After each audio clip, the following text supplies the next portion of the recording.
Okay, let's talk for a minute about the time involved in establishing a shooting range and really more specifically about the initial stage of the process. Once you've contractually engaged me, Range Development Services, then we have a period of discovery and vision, and there's a questionnaire that is about 40 questions long, and usually it takes folks several days to complete.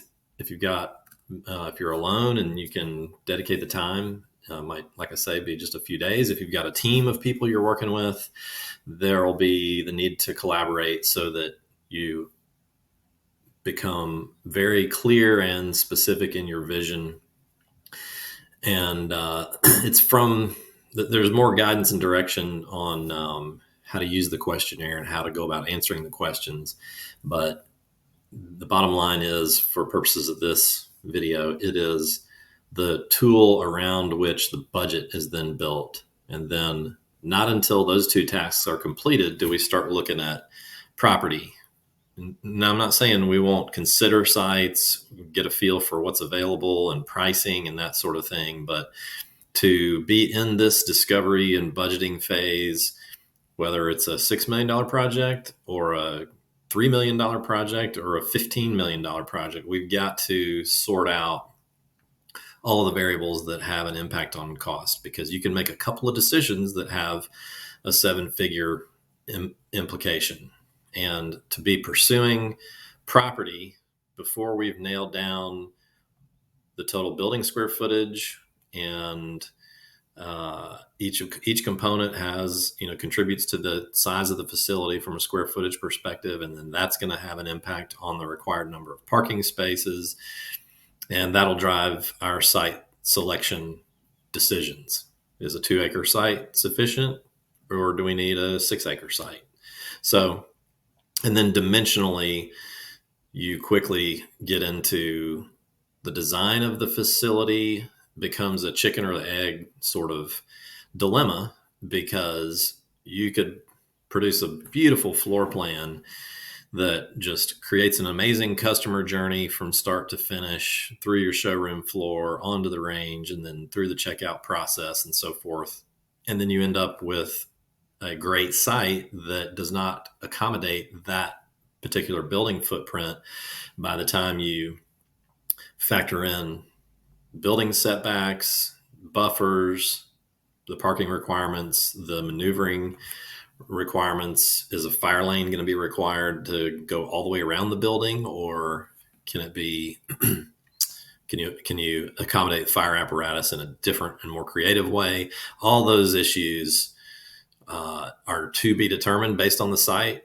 And again, it's kind of a chicken or egg. Do you floor plan it to perfection, or do you run through the site selection process and then start that effort? Regardless, the budget becomes imperative so that we have an understanding of what the requirement is going to be for investors and a lender for construction loan. And then we get into site selection. And what you'll see in this process is how all of the steps are tied and connected to each other. And what I mean by that is, you could come down here and deal with zoning, or general contractor, and this is not a detailed construction. This just lumps everything together. It says, hey, this is, close to a year of construction, but you see we've got a feasibility period in the contract for property acquisition, but we're working on pricing at the same time. Well, to have pricing, you've got to have floor plans, and floor plans, you have to engage an architect. There's just a lot of dependencies, if you will. And you can see this is almost 100 line item schedule, and these are not fully detailed. And what I mean by that, for example, is the vendor schedule could look something like this. When it comes time for ballistic equipment, this budget or this schedule ties into that loan underwriting process.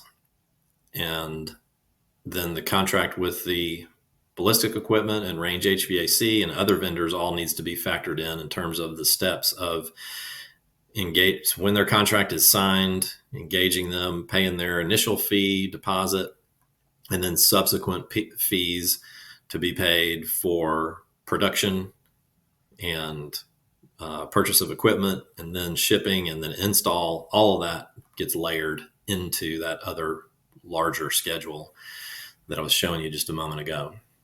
So the schedule, to answer one of the key questions that comes up on a regular basis, is what do I need to budget in pursuit money? You've got the debt, the loan that's going to be used to fund the project. But before that happens, you got to go through underwriting with the lender, and an appraisal has to be completed. And that appraisal is going to be dependent specifically on the cost of the project. And you got to have construction documents from which a general contractor has formally bid the project, and we know what his costs are going to be. And then that bank process can occur, but not until you've gone through the effort to fully design and engineer the site, all the utilities, the grading, paving, and then of course the building. Is it going to be tilt panel? Is it going to CMU block? Is it going to be a structural steel? And working through all those issues, you got to spend the entirety effectively of your architectural design and civil design money, and we have to have property. So all of these tasks and milestones become very dominoes that have to be placed just right. And we've got to get a seller that's cooperative. If somebody's looking to sell their land, with a 30-day inspection period, and then you close 30 days later, that generally doesn't work. So we've got to structure the purchase agreement with a seller very exactly to allow us enough time and runway to get through this process. If we start that conversation with brokers and sellers of property, and we're not thoroughly through this discovery and vision and budgeting stage, then we're wasting their time, and they're going to get deal fatigue and have very little patience while we're debating whether or not, hey, we want to add a 100-yard range bay to our facility. Okay, well, that has implications on your site plan and your budget, and so you got to have that stuff sorted out. But relative to the fee schedule video that I put together, the initial pursuit money, which it would include fees paid to range development services, paid to an architect, paid to a civil engineer once we get a site, fees that are paid for attorney fees to set up the operating agreement, all those sorts of pursuit money items are going to be out of cash. And so that is absolutely tens of thousands of dollars you got to be able to spend comfortably without going all in. This is not ranges are expensive to build, and it's an expensive and risky process. I'm here to help de-risk the process and to create as much clarity in the process as possible by mapping all these steps out, helping you understand what the steps are, what the sequence of those steps is, the proper sequence, so you're working on the right things at the right time, and give you an understanding of what the costs are going to be, really through scoping. And in this discovery phase, we'll budget all of those items. It's usually a 60 plus row, 60 line items in our CTE, cost to establish budget. So that's a quick rundown of pursuit money, the startup money, so to speak. Once we're into this subsequent phase of designing, and after zoning is completed and we're designing the facility so we can get the firm pricing from a general contractor, then that's where equity often starts to get spent. Sometimes it's still, pursuit money. And then the balance of my fee, the balance of the architectural fees, and of course all the GC fees and all the other vendors, ballistic equipment, range HVAC, all gets funded out of the loan proceeds. So it's not To say it a different way, you don't have to have the entirety of your range development services fee in hand cash to get through this entire process. A big portion of it is going to be included um, in the loan proceeds. The lender will roll that development fee into the cost of the project, just like they will the other 59 or so items in that cost to establish budget. A couple other items that are not factored into that schedule, this one, are marketing timeline and tasks. And you can see there's some strategy to how and when and why you do the things that you need to do relative to this year plus long process. So is a logo really important up front early in the process? No, but getting an understanding of branding and starting name recognition is certainly helpful.